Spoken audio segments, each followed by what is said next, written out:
Alors bonjour, j'espère que vous allez bien, me revoici après une semaine de repos. Alors aujourd'hui, je vous propose un nouveau numéro d'Insider.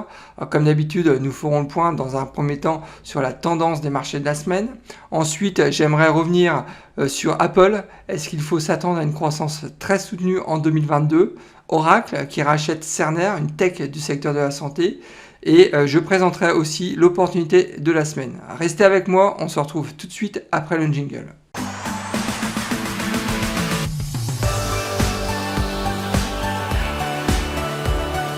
Alors pour ceux qui ne me connaissent pas encore, je me présente, Nicolas de la chaîne Mister Dividende. Mon objectif financier est de construire un revenu passif stable et sécurisé en investissant sur les marchés financiers. Je partage avec vous et en toute transparence mes analyses boursières. Je publie en règle générale 2 à 3 vidéos par semaine, donc faut pas hésiter, inscrivez-vous, c'est entièrement gratuit. Je rappelle que mes épisodes sont disponibles en podcast et vous pouvez aussi rejoindre la communauté sur Discord. J'ai laissé le lien dans la description de la vidéo. Avant de démarrer, n'oubliez pas de liker ma vidéo, c'est toujours très important pour soutenir la chaîne. Un message aussi important, je tenais aussi à vous informer que je ne suis pas un conseiller financier, qu'il est important de faire ses propres recherches avant d'investir sur les marchés. Ne foncez pas tête baissée sans savoir dans quoi vous investissez. Gardez toujours votre esprit critique, c'est vraiment le meilleur moyen de faire de l'argent sur les marchés. Commençons par un récap des marchés, à savoir que cette semaine tout est dans le vert, le Bitcoin qui a pris un peu plus de 10%, mais bon en même temps je vous rappelle que le Bitcoin et les crypto-monnaies étaient en correction depuis maintenant 5 semaines, donc il n'est pas trop tôt, ça se réveille un peu. Sinon en Chine, donc avec l'indice Shanghai SE50 donc, a progressé de 0,35%, le Nikkei 225 qui a aussi progressé de 0,83%. Aux États-Unis, on peut constater que la meilleure performance a été le Nasdaq qui a progressé de 3,19% et en Europe, le CAC 40 qui a progressé de 2,31%. Depuis le début de l'année, c'est le même constat, donc tout est dans le vert, mis à part l'indice chinois qui est en correction de près de 10% depuis le début de l'année. Donc au final, on finit l'année en fanfare donc, sur les marchés financiers. Alors, est-ce qu'il faut s'attendre en 2022 à une nouvelle croissance très forte du titre Apple? Moi, j'y crois. Il y a plusieurs facteurs en fait de croissance en 2022 du côté d'Apple.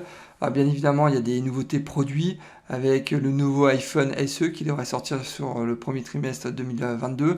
Ensuite, il y a le fameux casque de réalité virtuelle Apple qui devrait sortir courant du second semestre 2022. Là, c'est succès commercial garanti. Et ils vont créer en fait un nouveau marché, une nouvelle demande. Ça correspond aussi avec la croissance forte des métaverses du côté crypto, du côté blockchain. Donc là, là, je pense qu'il y a un gros truc qui va arriver. Là, ça c'est évident. Côté investisseur, ils ont déjà promis une augmentation du dividende de près de 10%, donc c'est quand même pas négligeable. Et je vous rappelle qu'il y a un programme de rachat d'actions qui est très ambitieux.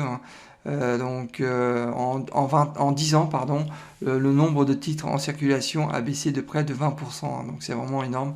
Et ensuite, on a toujours les news autour du projet de voiture autonome qui est prévu en 2025. On ne connaît toujours pas le partenaire industriel d'Apple. Je pense qu'on va en savoir plus sur 2022. Ça devrait aussi, à mon sens, profiter à la hausse du titre Apple. Alors très clairement, j'aime renforcer sur 2022. Comme d'habitude, ça fait maintenant 2 ans que j'achète régulièrement quand je peux, quand j'ai suffisamment de liquidité. Donc je me renforce régulièrement sur le titre Apple. J'ai actuellement dans mon portefeuille 27 titres, donc j'ai déjà une plus-value attente de 31%. Et je rappelle que le titre Apple, c'est vraiment un titre qui est idéal pour un portefeuille de croissance. Alors ensuite, on a Oracle qui se lance dans le secteur de la santé, puisque Oracle a officialisé le rachat de Cerner, donc symbole CERN, une société de technologie dans le secteur de la santé, pour un montant de 28,3 milliards de dollars.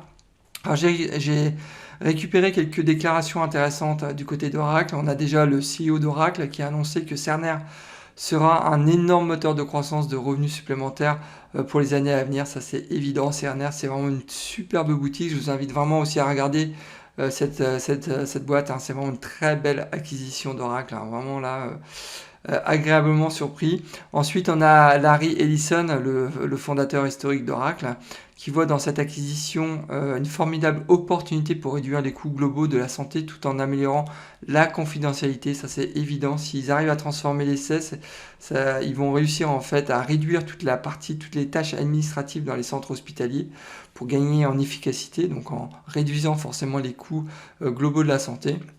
Et bien évidemment, tout en améliorant la confidentialité, puisqu'ils vont se baser forcément sur tout le système d'information d'Oracle, qui est vraiment réputé aussi pour sa sécurité.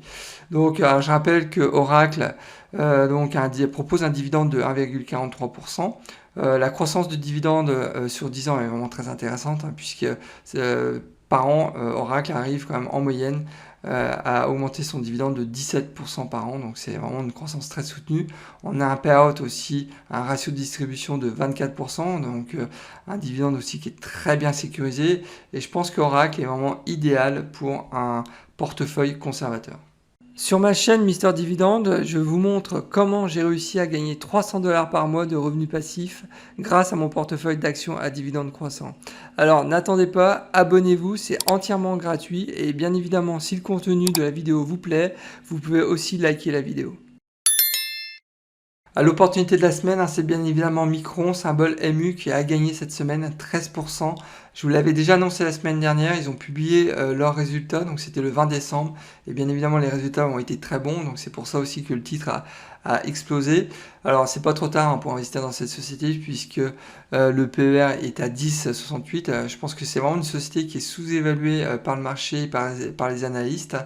Et je pense que cette société, cette année, en 2022, va vraiment exploser. Il faut savoir que cette année, il propose aussi pour la première fois un dividende qui est actuellement très faible, il est à 0,42%, mais on n'investit pas forcément dans Micron pour son dividende, surtout pour la croissance du titre.